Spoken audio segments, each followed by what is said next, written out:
If I may, one more thing I wanted to briefly comment on. I find myself to be in this strange position of getting attacked online often from all sides, including being lied about, sometimes through selective misrepresentation, but often through downright lies. I don't know how else to put it. This all breaks my heart, frankly. But I've come to understand that it's the way of the internet and the cost of the path I've chosen.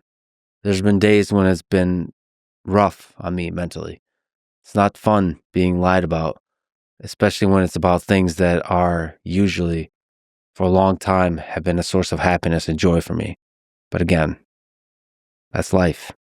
I'll continue exploring the world of people and ideas with empathy and rigor, wearing my heart on my sleeve as much as I can. For me, that's the only way to live. Anyway, a common attack on me is about my time at MIT and Drexel, two great universities I love and have tremendous respect for. Since a bunch of lies have accumulated online about me on these topics, to a sad and at times hilarious degree, I thought I would once more state the obvious facts about my bio for the small number of you who may care. TLDR, two things.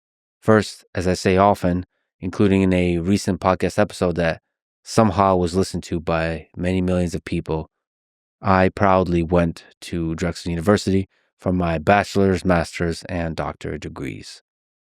Second, I am a research scientist at MIT and have been there in a paid research position for the last 10 years. Allow me to elaborate a bit more on these two things now, but please skip if this is not at all interesting. So like I said, a common attack on me is that I have no real affiliation with MIT. The accusation, I guess, is that I'm falsely claiming an MIT affiliation because I taught a lecture there once. Nope, that accusation against me is a complete lie.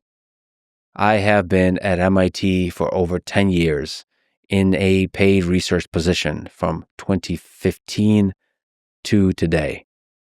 To be extra clear, I'm a research scientist at MIT working in LIDS, the Laboratory for Information and Decision Systems in the College of Computing. For now, since I'm still at MIT, you can see me in the directory and on the various lab pages. I have indeed given many lectures at MIT over the years, a small fraction of which I posted online. Teaching, for me, always has been just for fun and not part of my research work. I personally think I suck at it, but I have always learned and grown from the experience. It's like Feynman spoke about, if you want to understand something deeply, it's good to try to teach it. But like I said, my main focus has always been on research. I published many peer-reviewed papers that you can see in my Google Scholar profile. For my first 4 years at MIT, I worked extremely intensively. Most weeks were 80 to 100-hour work weeks. After that, in 2019, I still kept my research scientist position, but I split my time taking a leap to pursue projects in AI and robotics outside MIT, and to dedicate a lot of focus to the podcast. As I've said, I've been continuously surprised just how many hours preparing for an episode takes. There are many episodes of the podcast for which I have to read, write, and think for 100, 200 or more hours across multiple weeks and months. Since 2020, I have not actively published research papers. Just like the podcast, I think it's something that's a serious full-time effort. But not publishing and doing full-time research has been eating at me because I love research and I love programming and building systems that test out interesting technical ideas, especially in the context of human AI or human robot interaction. I hope to change this in the coming months and years. What I've come to realize about myself is if I don't publish or if I don't launch systems that people use, I definitely feel like a piece of me is missing. It legitimately is a source of happiness for me. Anyway, I'm proud of my time at MIT. I was and am constantly surrounded by people much smarter than me, many of whom have become lifelong colleagues and friends. MIT is a place I go to escape the world, to focus on exploring fascinating questions at the cutting edge of science and engineering. This, again, makes me truly happy. And it does hit pretty hard on a psychological level when I'm getting attacked over this. Perhaps I'm doing something wrong. If I am, I will try to do better. In all this discussion of academic work, I hope you know that I don't ever mean to say that I'm an expert at anything. In the podcast and in my private life, I don't claim to be smart. In fact, I often call myself an idiot and mean it. I try to make fun of myself as much as possible and, in general, to celebrate others instead. Now, to talk about Drexel University, which I also love, am proud of, and am deeply grateful for my time there. As I said, I went to Drexel for my bachelor's, master's, and doctorate degrees in computer science and electrical engineering.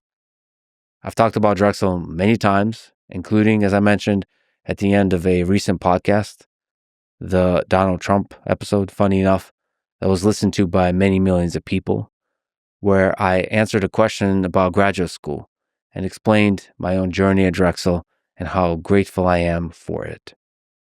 If it's at all interesting to you, please go listen to the end of that episode or watch the related clip.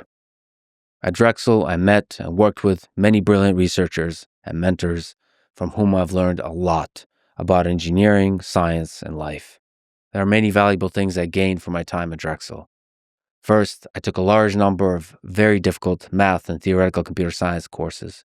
They taught me how to think deeply and rigorously, and also how to work hard and not give up, even if it feels like I'm too dumb to find a solution to a technical problem.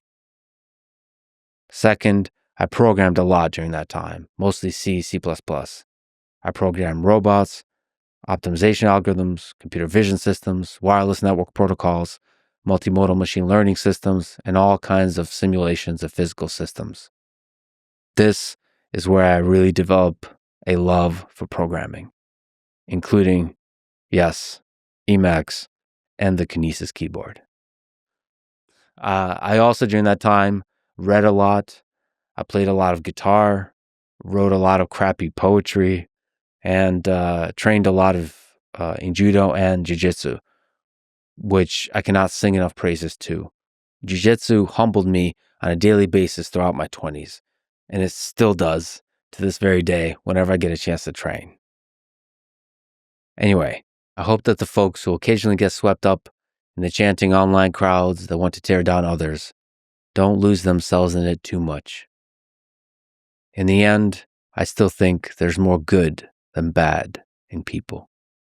But we're all, each of us, a mixed bag. I know I am very much flawed. I speak awkwardly. I sometimes say stupid shit. I can get irrationally emotional. I can be too much of a dick when I should be kind.